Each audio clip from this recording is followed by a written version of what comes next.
recording. We are live. How is everyone? Request on... okay, no. You guys can hear me. Everything's good here. All right. So how's everyone doing?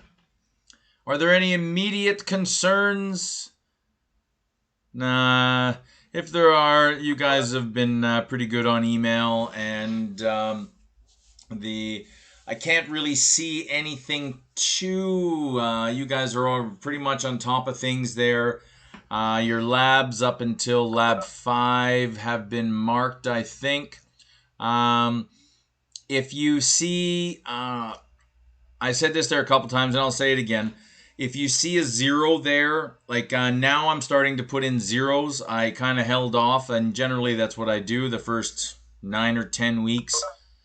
I don't really put any zeros in because people get sick and this and that, and they'll, they have special permission there to hand things in later and all that kind of stuff.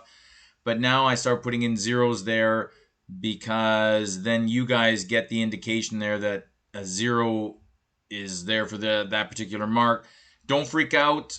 If you know you did it, with your lab, a lab partner, maybe they forgot your name or whatever, just shoot me an email and we get it all cleared up, because I would like things to start to get cleared up there by Monday.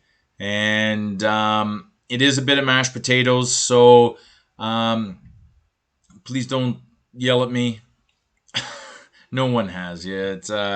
It only happened once, and that was what? It was last year, I think. There was but the things are kind of crazy. I've got labs, assignments, quizzes coming in on Blackboard. I've also got them coming in on email because Blackboard is Blackboard. And so if there's any issues, just let me know. There this weekend. Assignments and labs and stuff that people have handed in through email, I'm going to get all those posted. So hopefully there by, I'm hoping there tomorrow that everything should be pretty good.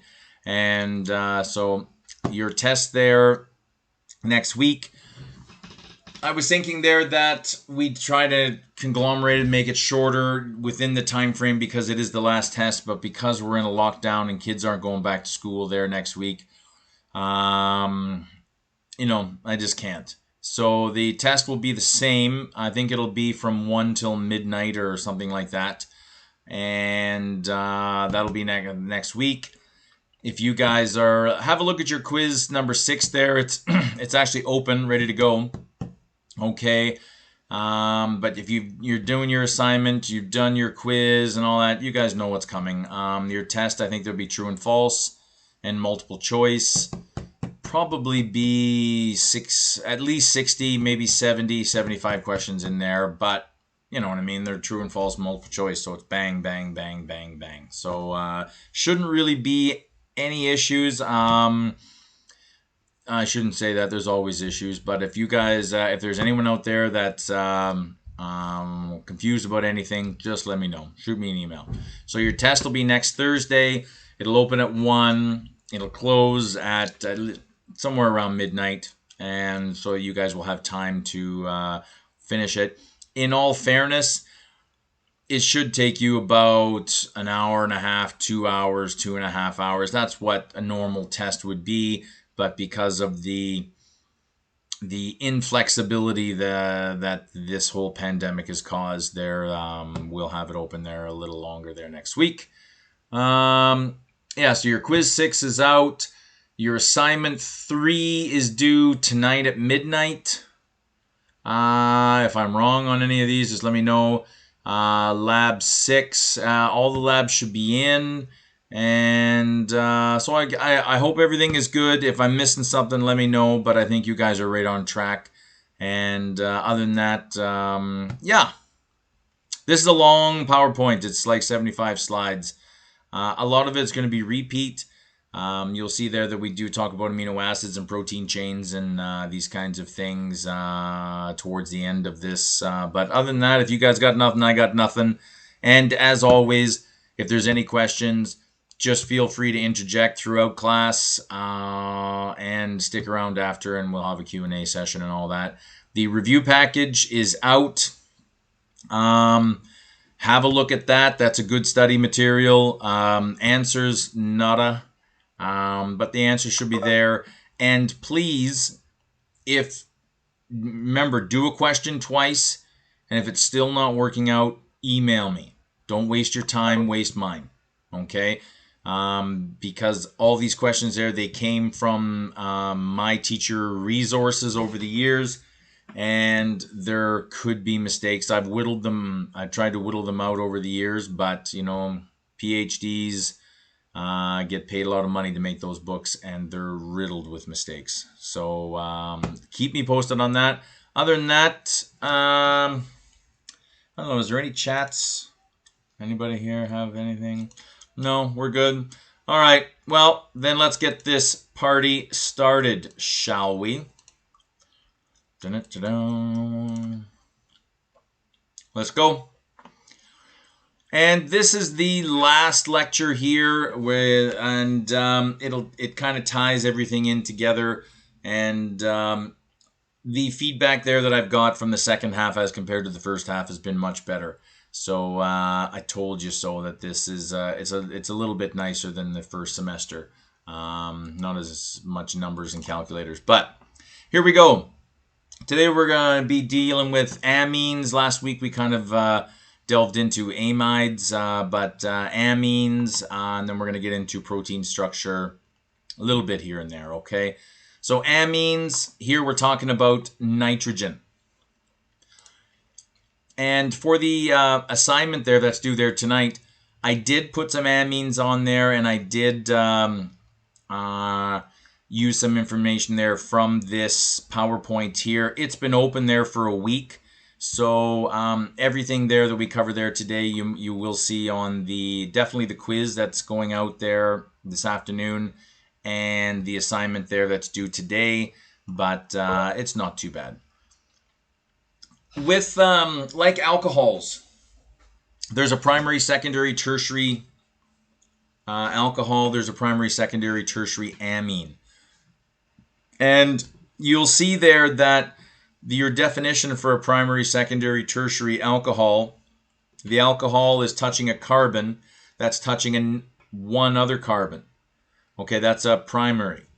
If the alcohol is touching the carbon that's touching the alcohol, if it's attached to two other carbons, it's a secondary, and then a tertiary is the carbon is touching three others. Well, for amines, it's a little different. Okay.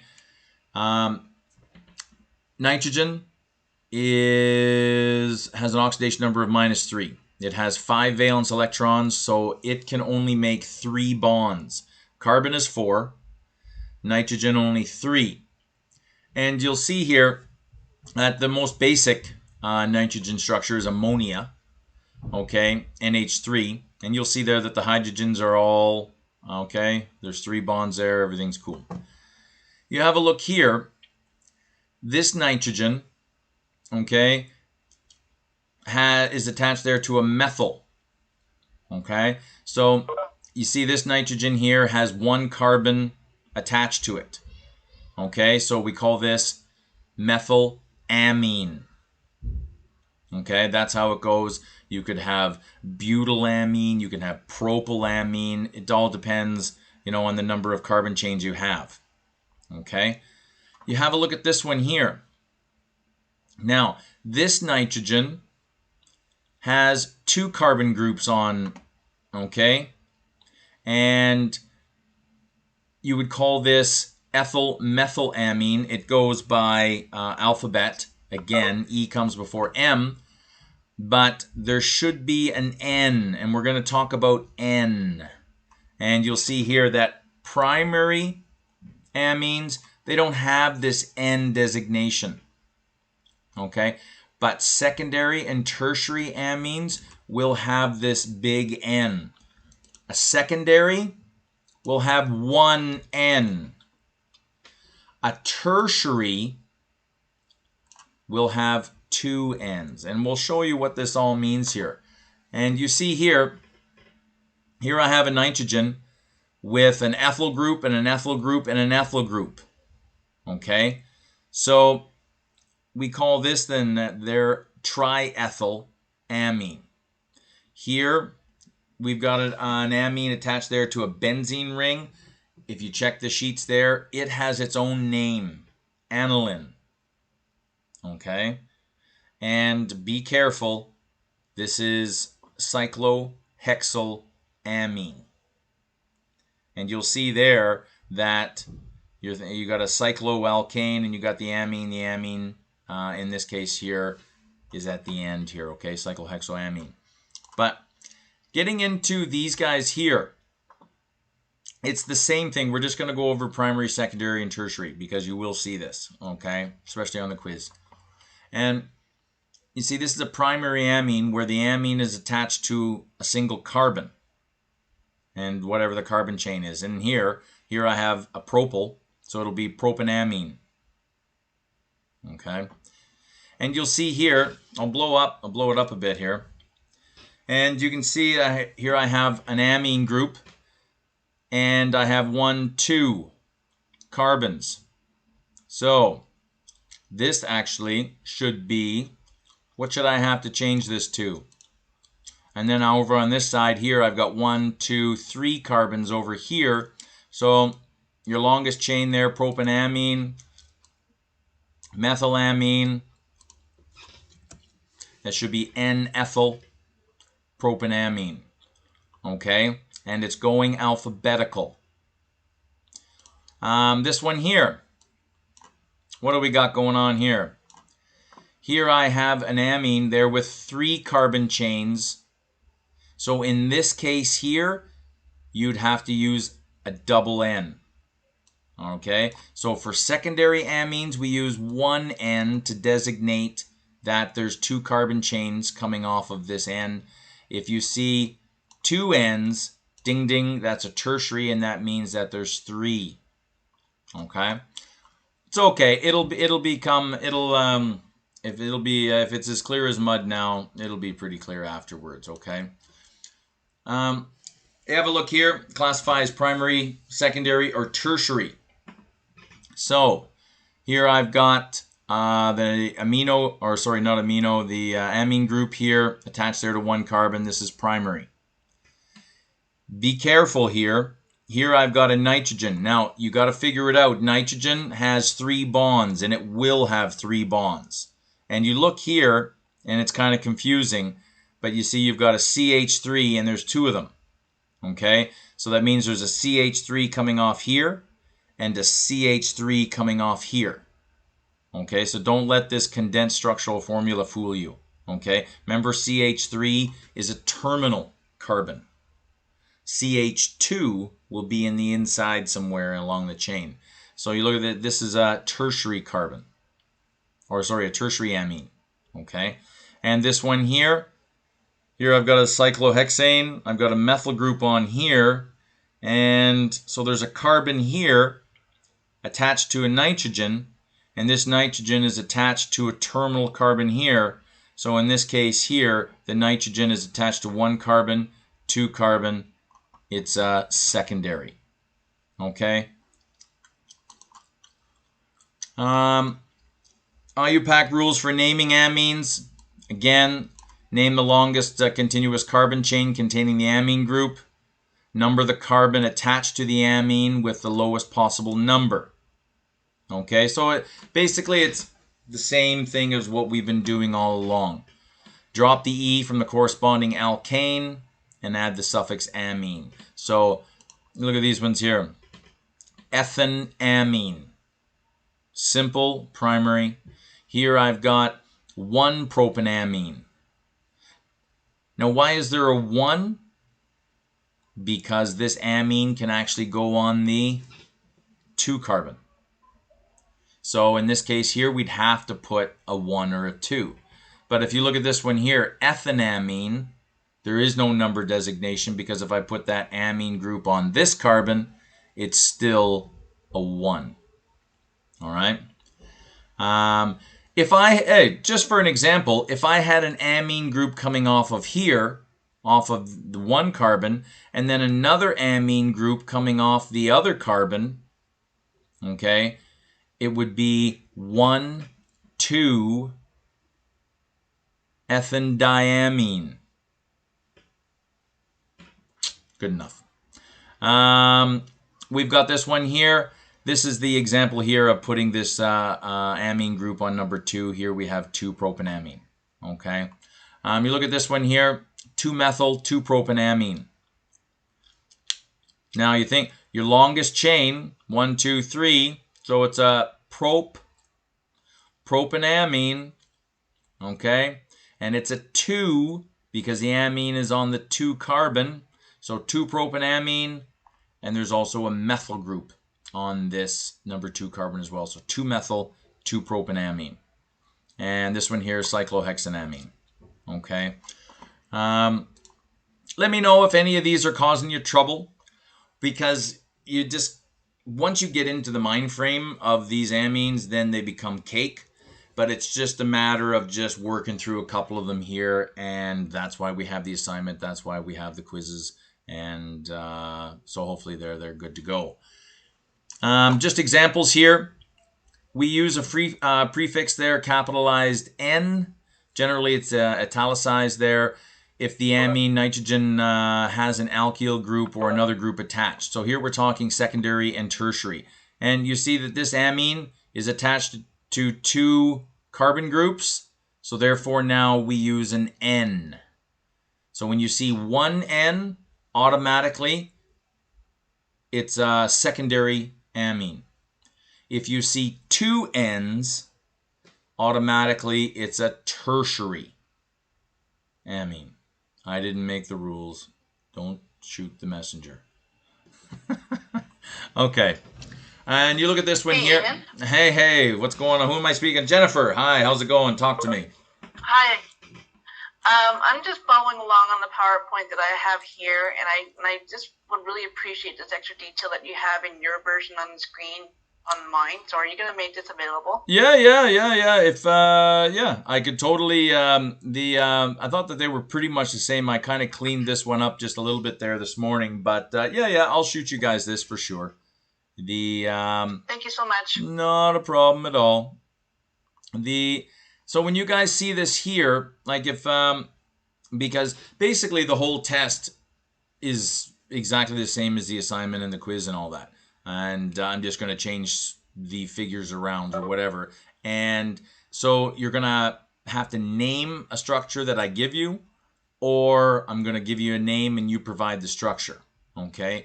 So how do you attack these? Okay, well, you look at this one right here. Okay, it's carbon chain, but there's a nitrogen in the middle. So this is an amine group. All right. So find your longest carbon chain. All right. So I got a butyl group, and it's attached to the 1 carbon of the butane. So 1-butanamine. Again, start from the back and work your way forward. And then you see, there's your main, there's your butanamine, 1-butanamine. And then you've got a methyl group and an ethyl group. Well, it's all alphabetical. N-ethyl, N-methyl, 1-butanamine. That's how these ones go. If you have a look at this one here, find your longest carbon chain. 1, 2, 3, 4, 5. 1, 2, 3, 4, 5. Okay, so there's your 1-pentanamine. And then counting along, 1, 2, 3. All right, we've got our 3-ethyl. That's this right here. And N-dimethyl. Now, this one here I like because there's a little side chain there that might give you a little trouble, but I don't think so.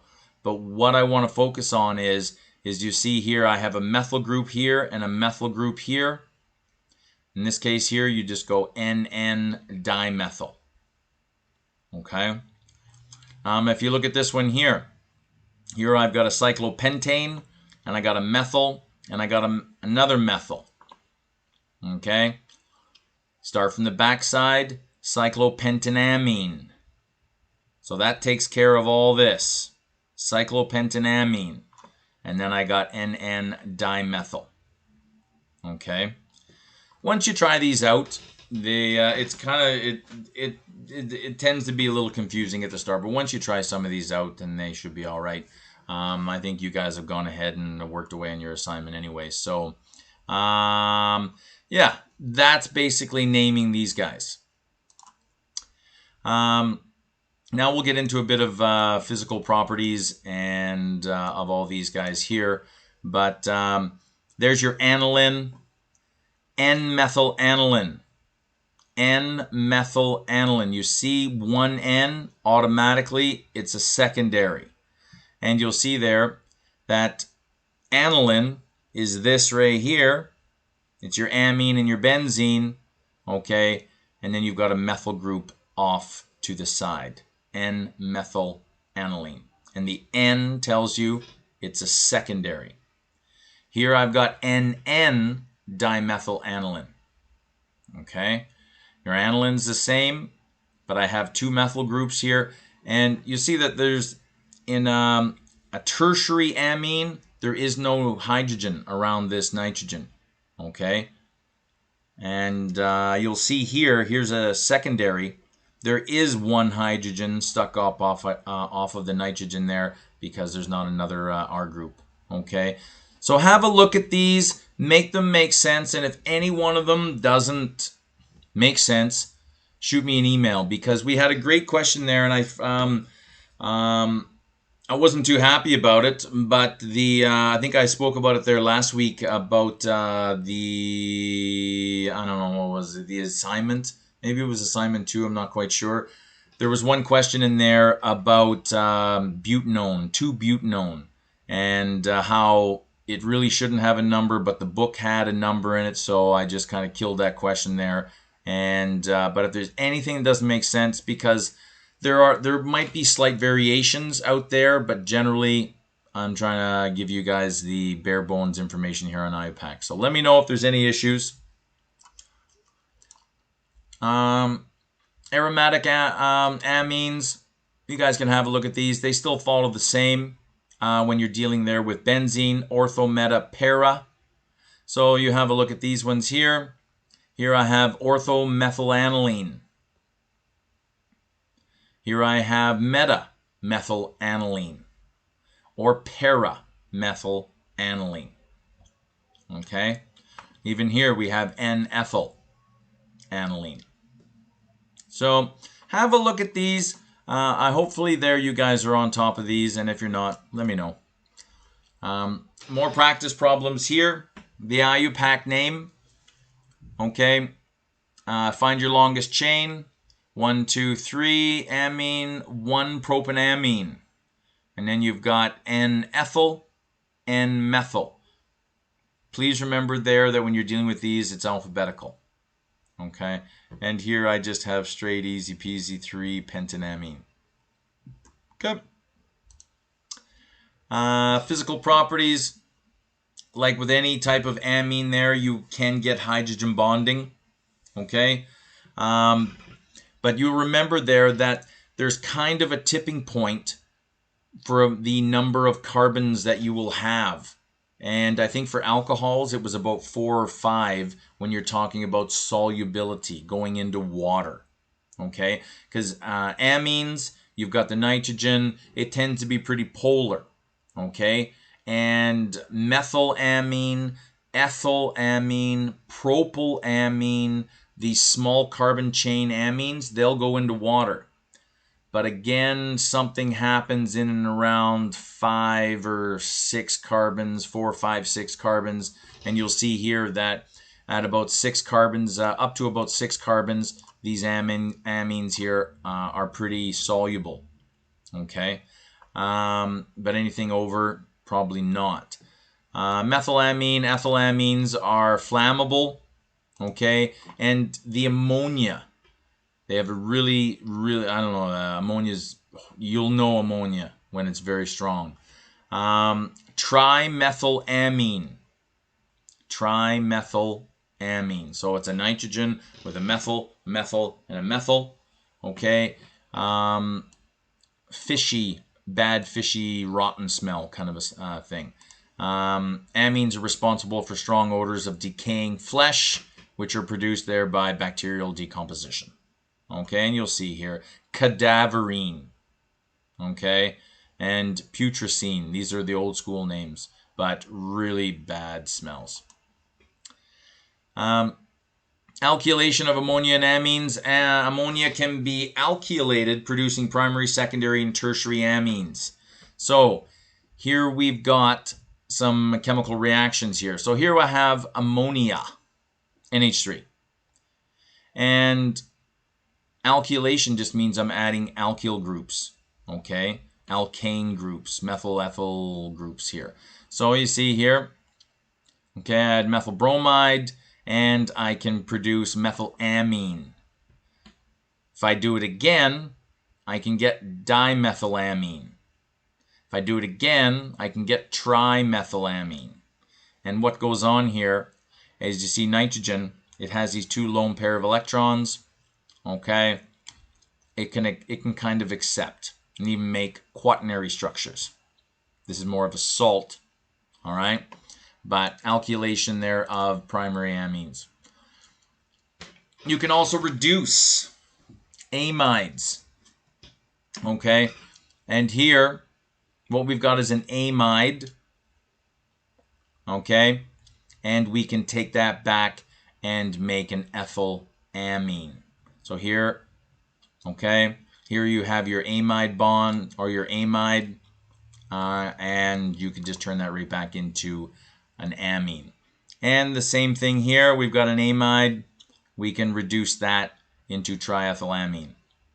Okay, guaranteed there'll be one of these questions on there just to, and it's not open book, or sorry, it is open book. Sorry, I didn't mean to give any of you guys a heart attack there, but yeah, you guys will be fine.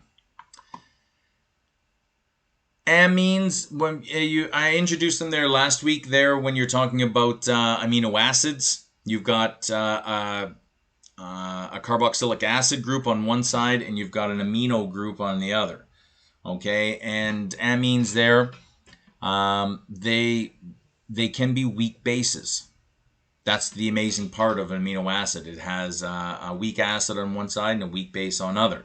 So at around aromatic amines like aniline, they have a pH of about 8.8.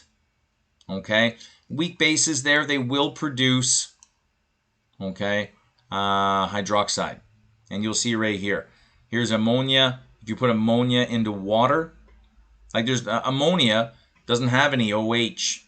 It's not like sodium hydroxide, but if I put ammonia into water, what happens is that lone pair of electrons there on the nitrogen will scoop up a hydrogen there from water, leaving only hydroxide there. So that's how ammonia, that's how amines are slightly basic.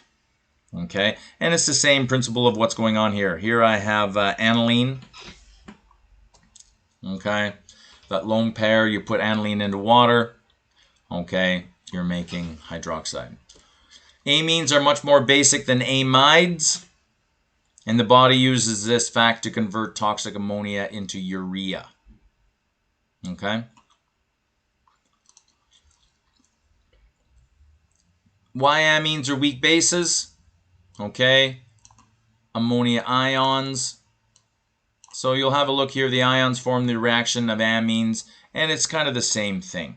Like these amines, you put them into water there, they produce hydroxide, right? Amines are also a source of positive charges on biological molecules. Under physiological conditions, the neurotransmitter dopamine and serotonin are typical examples of these charged amines. And you'll see right here, okay? There's your dopamine and serotonin, okay, neurotransmitters. An amine salt forms when amines such as those responsible, like the odor in fish, are neutralized by acids such as citric acid and lemon. Okay? One of the great things about fish is you can put the lemon juice on there, and it actually kind of neutralizes any type of fishy smell to some extent. Okay?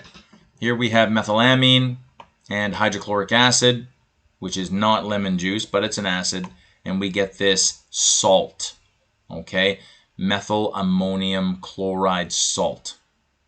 Okay, you'll see there that this has positive, negative, Okay, this is a salt. It's a solid. All right. Formation of amides, we kind of touched on these there last week. Okay.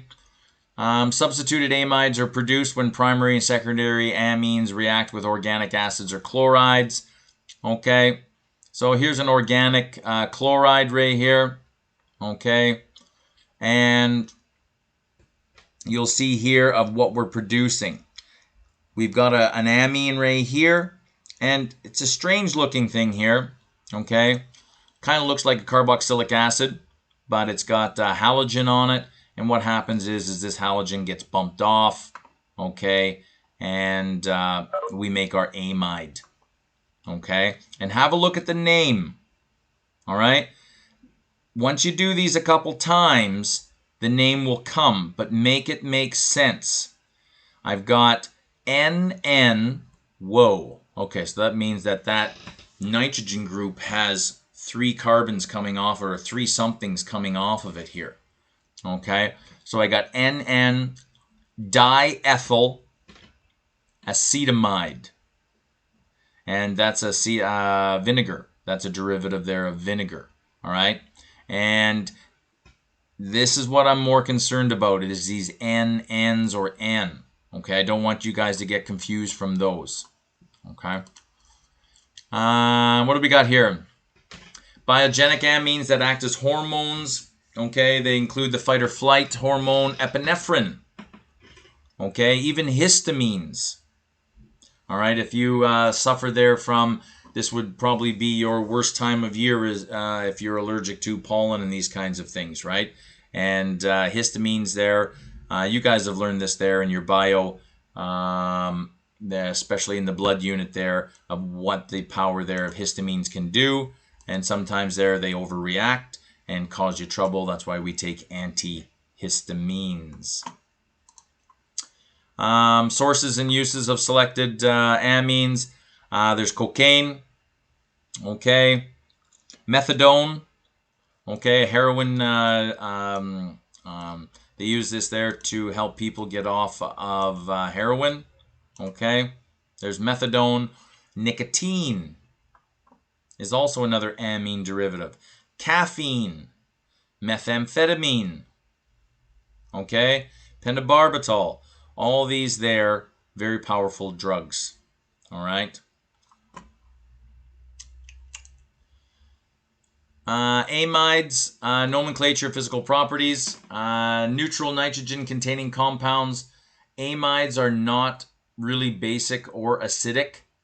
Amines, slightly basic, okay. Molecules both in aqueous solution as a pure substance. They contain this carbonyl group, okay, which is then connected directly there to a nitrogen group. And with these guys here, you can have primary amides, you can have secondary and tertiary.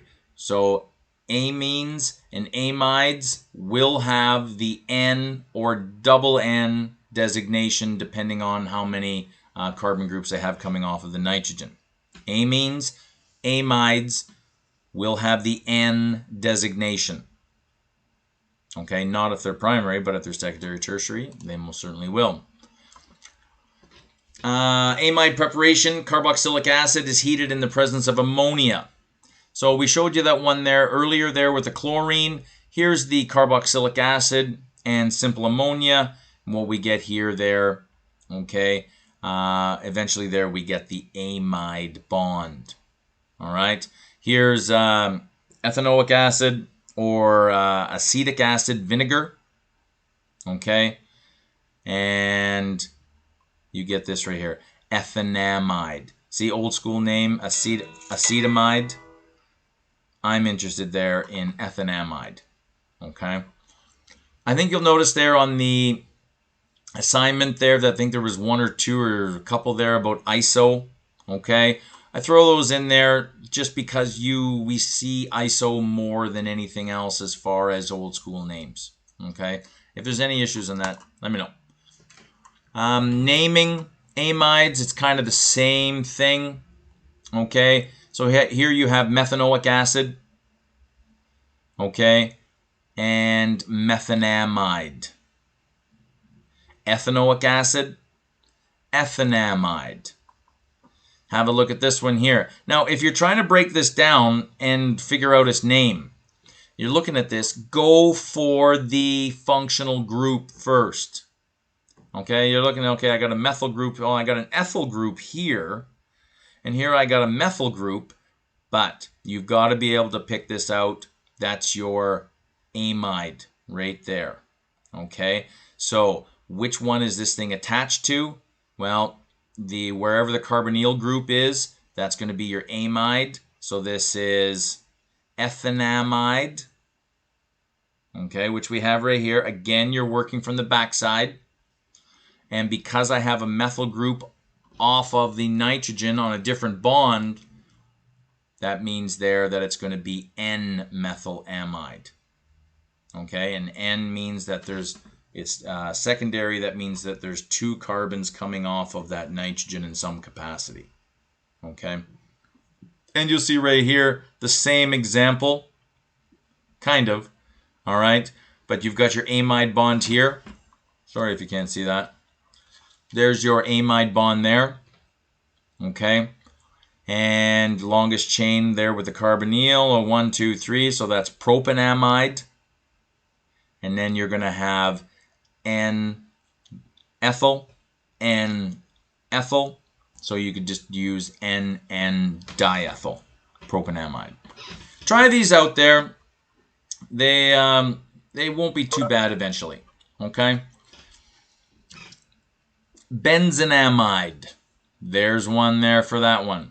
Okay, I think that's in your list there for benzene names. Okay, that gets its own name. Benzenamide. What do we got here? Physical properties there of amides. Yes, hydrogen bonding. They can be polar. High water solubility of low molar mass amides. So again, it all depends on the amount of carbons there that you have kicking around, because carbon and hydrogen together, pretty much non-polar. Okay, so if you start having a carbon chain, above 4 or 5 carbons there, start to think. All right, is it soluble or isn't it soluble? All right, high melting points, high boiling points there, colorless and odorless. So amides don't have the fishy smell. Amines, however I want to say, or those are the ones there with the fishy smell. Hydrolysis there. So here you have your amide, in this case here, butanamide. Okay, and what we can do here is we can take that back and make it into a carboxylic acid. Okay, that's what we're looking for here, is the reverse reaction. You look at this one here, that's an acid hydrolysis. This is a basic hydrolysis right here. And in this case here, we actually form a salt. Okay, so just little reactions there that could show up. Not going to be a major focus, but they could be one question here or there. Lithium aluminum hydroxide or hydride. This is strange here. And you remember I was saying there that for this chemistry here that you've been taking, it's kind of an introductory chemistry. The further down the periodic table you go, things start to get a little crazy. And you guys, I would never ask this on a test, but the hydrogen can actually exist as H-. And it's things can get crazy there. Hopefully there you guys can take another chemistry course there and expand upon it. But you'll see here that here we have a ethanamide, and in this particular case here, all right, now we've reduced it down to a primary amine. Okay, and the same thing here. Whenever you see this lithium aluminum hydride, what you're doing here is you're knocking out the carbonyl group, and you're reducing this thing down into an amine. Okay.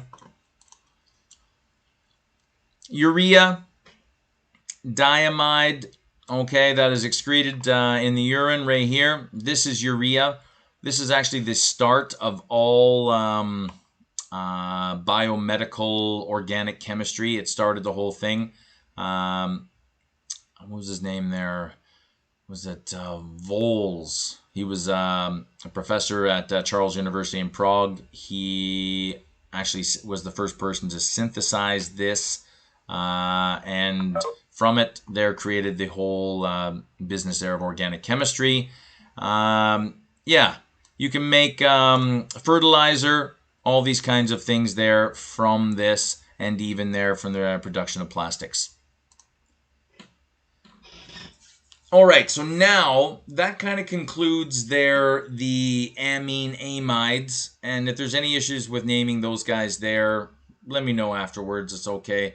The next half here, we're going to kind of focus on amino acids and sugars. Okay, normally this would be my week 13, but I've removed a whole bunch of PowerPoints and I've kind of squeezed this in there at the end. But you guys, and this is the reason why I did this, because I allowed the biology there to continue, and you've got a lot of this there from the bio. So hopefully this shouldn't be too bad. Proteins there, they're the polymeric substances composed of amino acids linked together with an amide bond. Okay, sequence of amino acids determine its function. And you remember there that as these amino acids there in the ribosomes are getting made, all amino acids have a carboxylic acid group. They also have an amino group, and they have a hydrogen. And it's the R group on an amino acid that determines how this thing is going to be involved in the entire macromolecule of this protein, right? Because if the R group is hydrophobic, afraid of water, then if you have a couple of these amino acids with an R group that's afraid of water, what's going to happen is you get a whole bunch of them together, they're going to fold, and you're going to start to get three-dimensional shape, okay? Because this R group is going to try and get away from water, which is everywhere, right? So I'll show you more of these and we get into structure there, proteins. Major class of food needed for growth and maintenance, different functions, and they do lots of different things there. Okay, here's a list of all the ones there that we have. As far as amino acids go, I wouldn't ask you any of these, and as far as function and these kinds of things, but this is just a slide there for your own. Okay. Structure of proteins there, we have the primary structure, and you'll see there that the amino acids there are just simply getting linked together. Okay. And you guys remember that there from the messenger RNA travels outside the nucleus there, goes to a ribosome, and then it kind of flows through like a ticker tape through the ribosomes, and that's how the amino acids there get linked together with your amide bonds.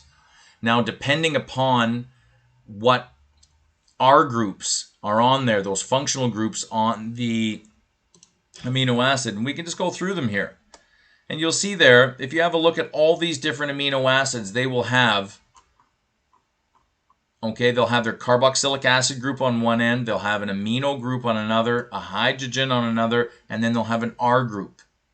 Okay, now depending upon this functional group there, now we can start getting into three-dimensional shape, which is the whole point of a protein structure.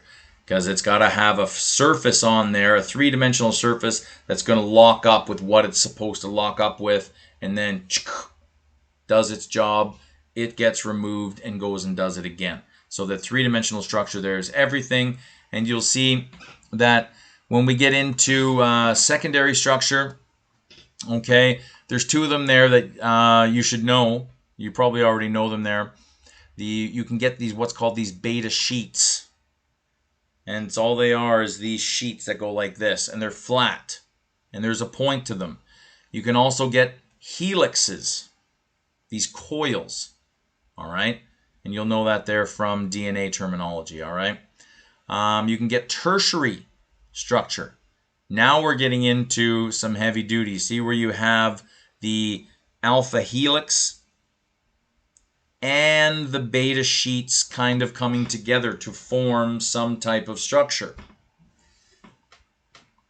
Then You'll also have what's called the quaternary, okay, where like you look at hemoglobin, there's 4 bananas on there, okay, 4 different heme portions, okay, iron, iron, iron, and iron, and you've got these 4 different units that come together.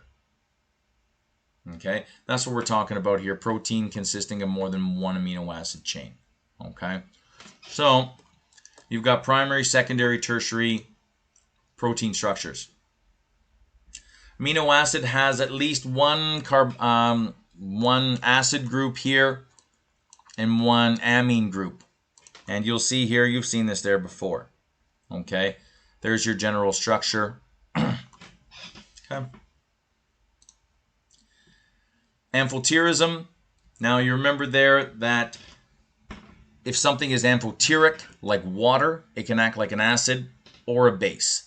And we've talked about this there, that amino acids there can be acids or bases. And you'll see there, if we mix an amino acid here, this is alanine, for example, with a base, okay, base is going to go right after the acid.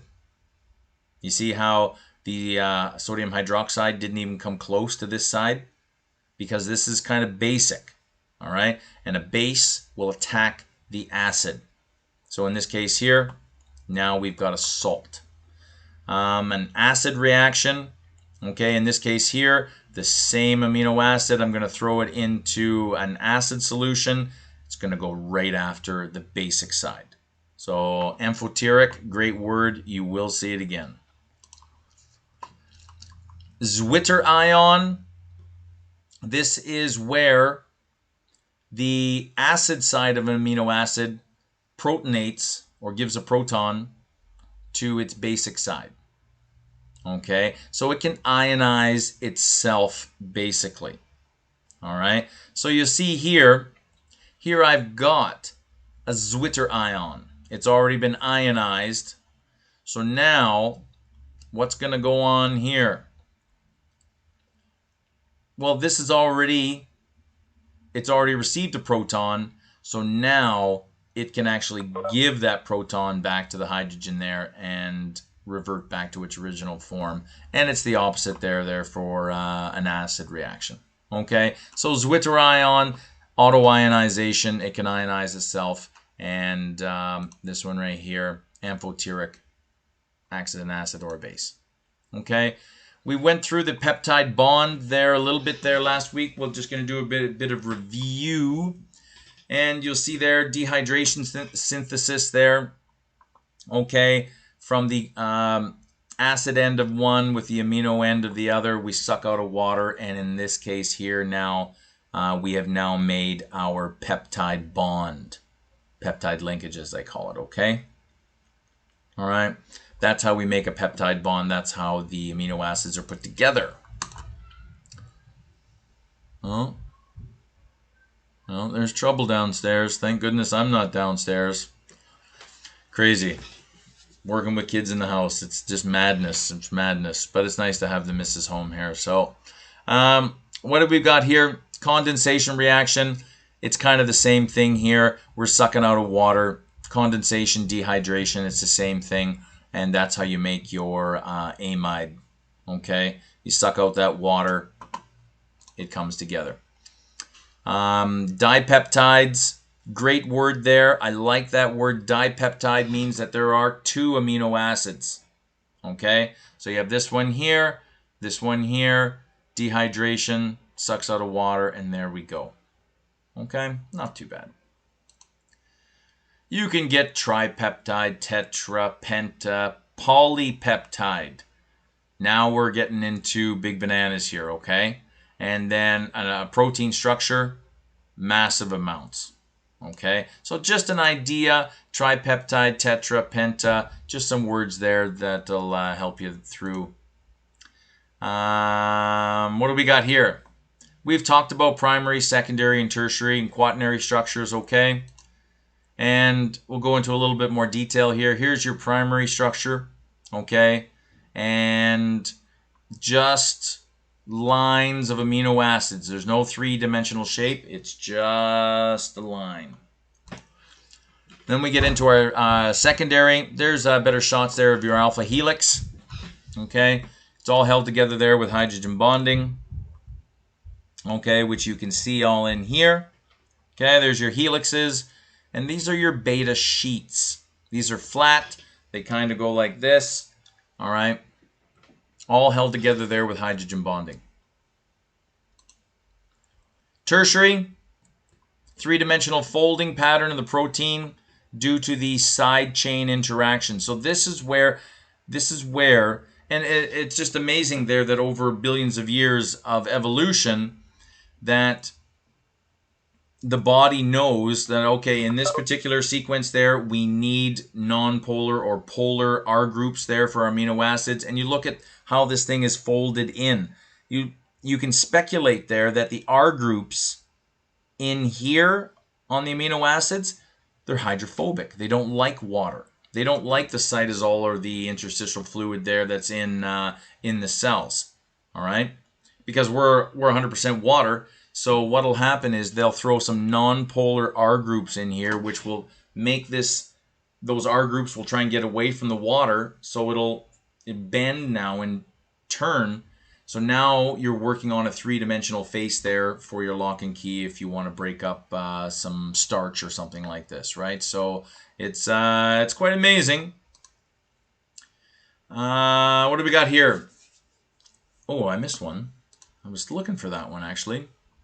Here's your hemoglobin, okay, and I use this there as a typical quaternary structure, okay. You've got 4, okay, of these molecules, and they come together, okay, and you can see there the 4 iron atoms in there, okay, and that's what we're talking about here. 2 or more smaller protein subunits or polypeptide chains, they form these.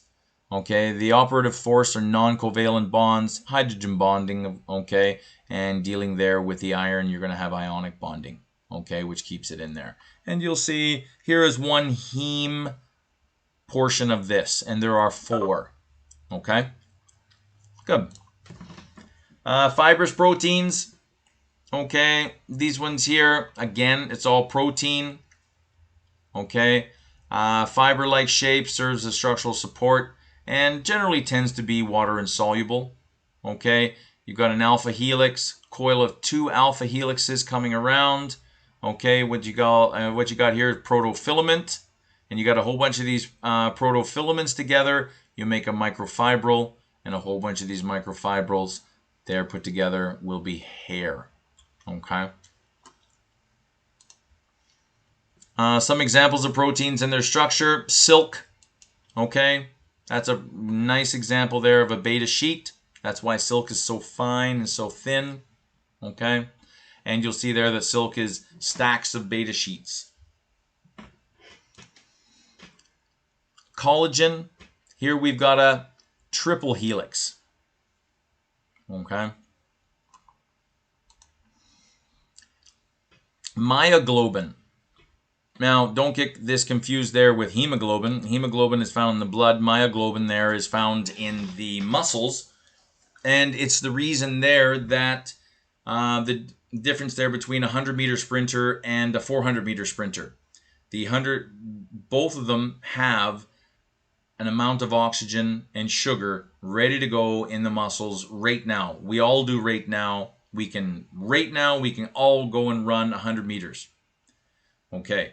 And that's because there's oxygen and sugar already in the muscles ready to go. And that's where the muscles, they store their oxygen.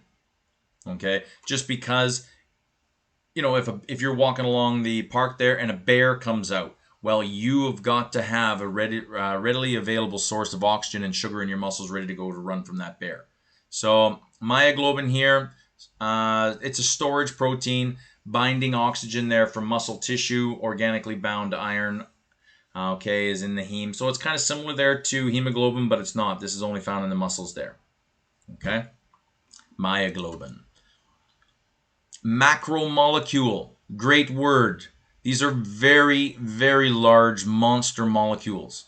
Okay? Like DNA.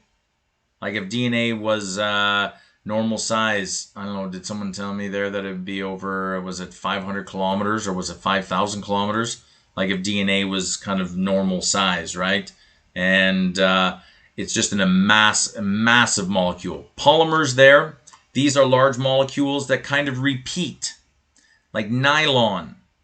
Nylon, I think, was discovered there in the 1930s, and it was this miracle that they could make this. And it has these repeating units there, so it just makes itself, and now you've got something that's quite durable, easy to synthesize, and it's the same thing all along. So that's a polymer. A monomer is one.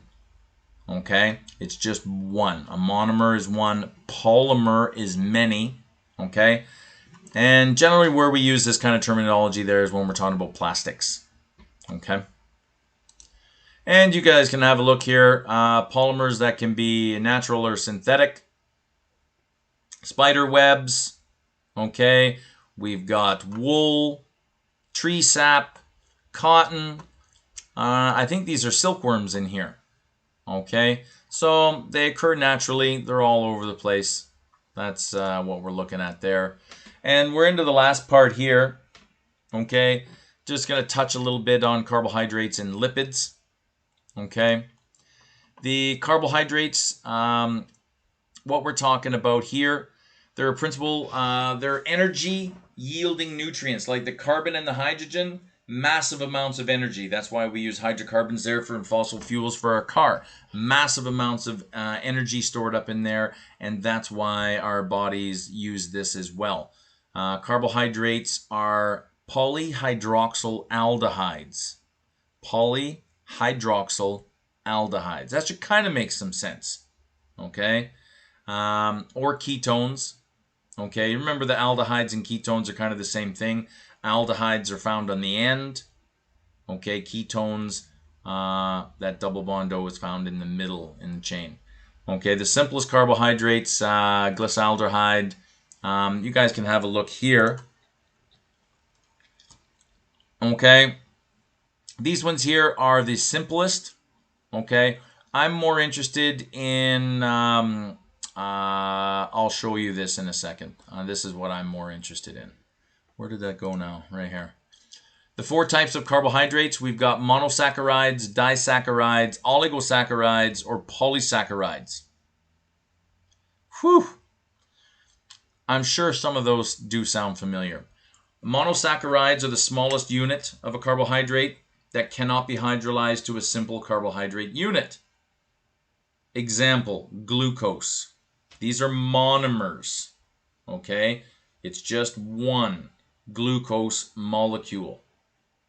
All right. A disaccharide is when you take two monomers, put them together. So a disaccharide means you have two sugars. Two simple sugars there together. Okay. An oligosaccharide are carbohydrates with at least two, but not more than 6 units together. A polysaccharide, poly means many, saccharide means sugar. So a polysaccharide are these massive molecules there, okay, that have all these monomers, okay, in line, okay. And an example of this there that I use is starch, okay. Starch is a glucose molecule and an inverted glucose, glucose molecule and an inverse, okay, glucose, glucose, glucose, glucose. Okay, that's starch. The only difference between starch and tree bark is one of the glucoses is flipped up. Okay, and you look at tree bark. It is, you could when I was over in Saudi Arabia there, the driving was, it was interesting to say the least. And you have these date palms that are absolutely immovable, and a car hits those. I've seen cars wrapped around these date palms, and these date palms just do not move. And so that's the only difference there. Tree bark has a real fancy name, cellulose.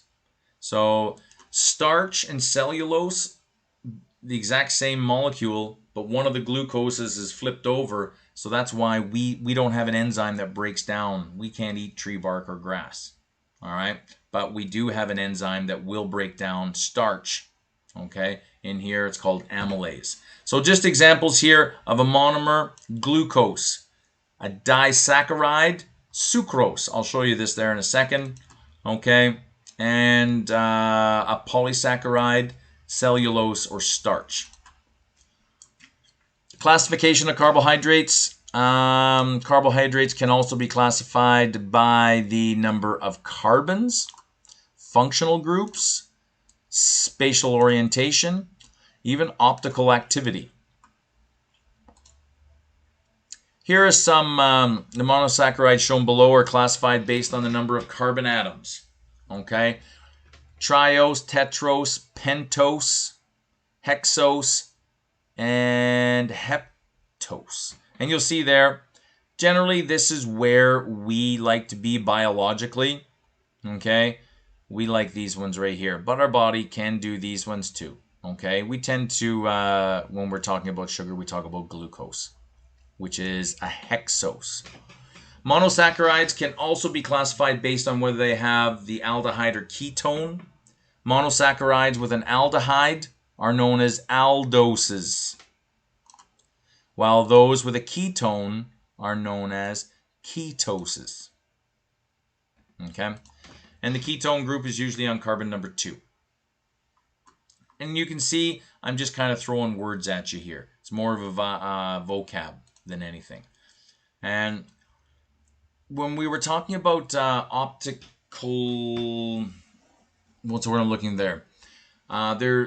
Some of these sugars there, in a particular pattern, they will rotate light a little differently. And that's what we see here, D and L. Okay? So we have a look here. The D and L forms of any specific compounds, you've heard this word there before, enantiomers. Okay, I think that goes back into week 8. All right? There is D-glucose and L-glucose. They're the same, they do the same function, they're the same everything, except for the way they rotate light.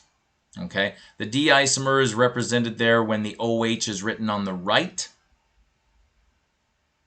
Okay, on the right, D-glucose, D-glyceraldehyde. The L isomer is represented there when the OH is written on the left. So, a good question here. I would highlight one of these guys and tell me if this is D or if it's L. If it's D, this guy here will be on the right.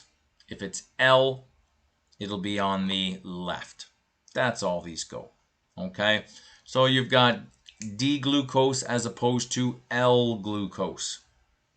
Or L-ribose. And here we have D-fructose. But let's show you some more here. Classify the following as D or L monosaccharides and as aldoses and ketoses. So let me just show you here. What we've got here now, an aldose as opposed to a ketose. So what do we got here now? There's my aldehyde right there. So that's an aldose.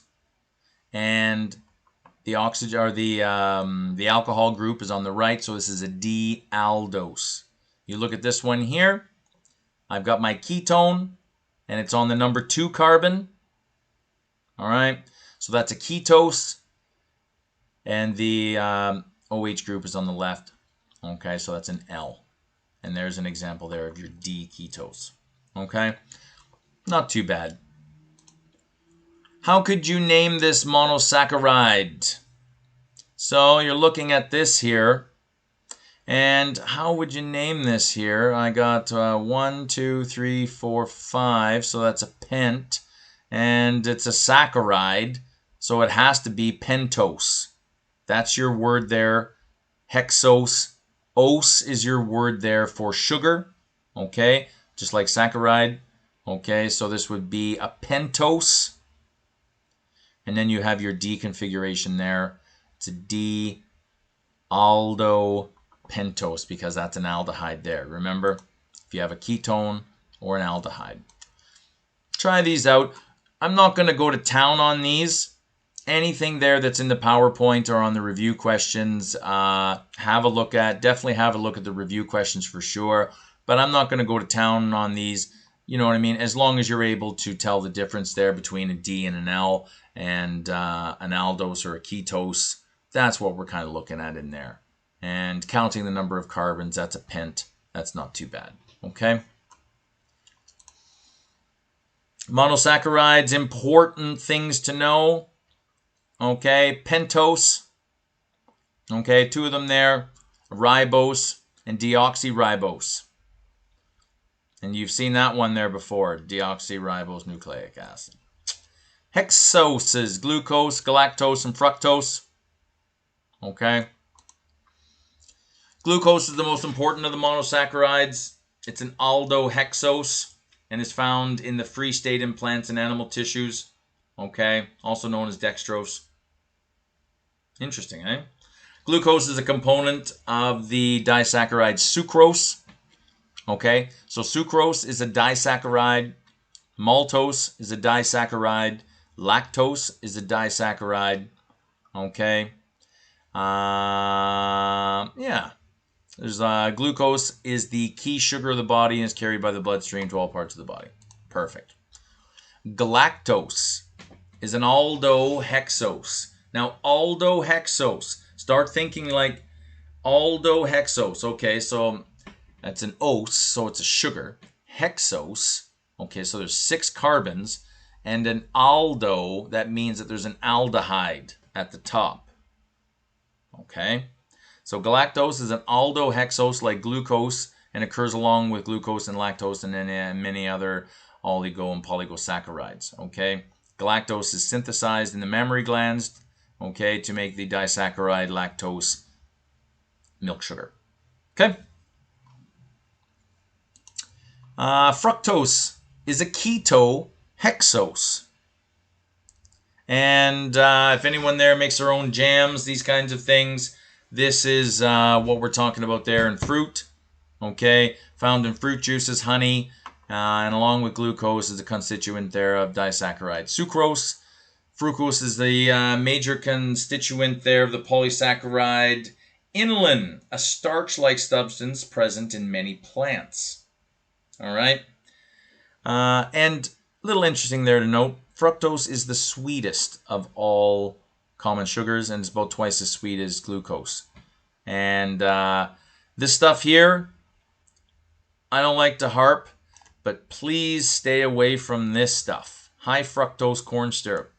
This stuff here is probably one of the most nastiest things ever invented on the planet. Okay? It is horrible for your gut. It's horrible for your liver. It's just bad stuff. And that's my rant. And that's my rant.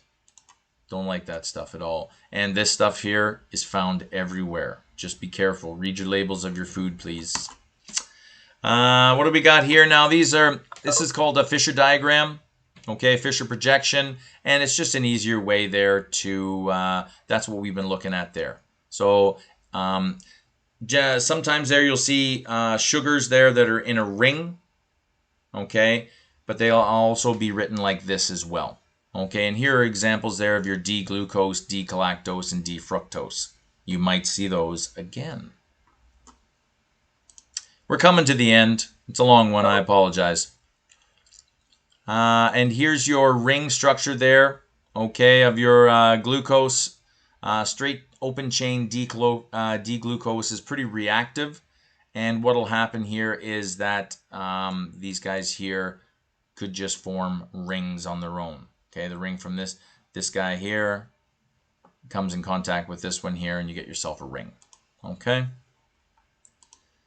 What do we got here? An interesting phenomenon occurs there when the alpha and beta forms of glucose. When they're put into separate solutions, allowed to stand for a couple of hours, the phenomenon that occurs is mutarotation. Okay, and you'll see what goes on here is that I know it's not so easy to see, And I'll try. I would normally draw this there on the board, and but you'll see there that you have this kind of flat ring, carbon, carbon, carbon, carbon, carbon, and oxygen here, and you'll see that it's kind of written that these guys here are above the ring, above, above, above the ring, above, and above, and these ones here are below the ring. What can happen, okay, is these guys here can flip. And that's all we're talking about here. Mutarotation.